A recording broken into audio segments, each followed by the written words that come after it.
Born April 4, 1932 in New York City, Anthony Perkins grew up in a world of privilege and pain.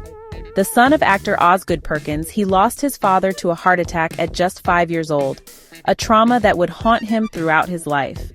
By his teenage years, he had already developed the tall, lanky physique and intense gaze that would become his trademarks, landing his very first Broadway role at 21 in Tea and Sympathy back in 1953. His early film performances in Friendly Persuasion in 1956 and Fear Strikes Out in 1957 showcased a rare vulnerability that really set him apart from other young actors of his era. Perkins' life changed irrevocably when Alfred Hitchcock cast him as Norman Bates in Psycho in 1960. His portrayal of the troubled motel owner became one of cinema's most iconic performances, blending boyish charm with unsettling intensity. The role earned him a Golden Globe, but also typecast him in ways he spent decades trying to overcome. Not many folks know he improvised Norman's nervous chewing of candy corn during the parlor scene, one of many subtle choices that made the character unforgettable. Behind the scenes, Perkins struggled with the sudden fame, retreating to Europe where he starred in French and Italian films to escape Hollywood's limitations.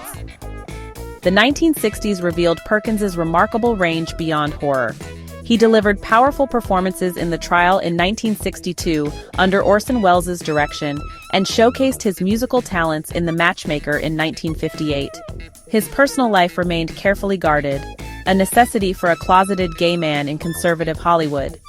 His 1973 marriage to photographer Barry Berenson provided public cover but private companionship, producing 2 sons he adored. Throughout the 1970s and 80s, he alternated between stage work, television, and occasional film roles like Murder on the Orient Express in 1974, always bringing depth to even minor characters. Perkins' later years were marked by professional reinvention and, well, personal tragedy.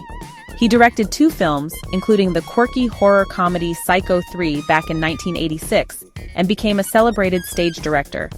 In 1990, he learned he was HIV positive, a diagnosis he kept private until shortly before his death on September 12, 1992. His final public appearance at the 1992 Tony Awards, where he presented an award with his characteristic grace, really moved audiences who didn't know he was saying goodbye. Anthony Perkins left behind a legacy far more complex than Norman Bates. A gifted actor who could convey volumes with just a glance, a talented singer and director, and a man who navigated personal demons with quiet dignity. His work in Psycho truly revolutionized screen acting, proving that true horror lives in subtlety rather than spectacle.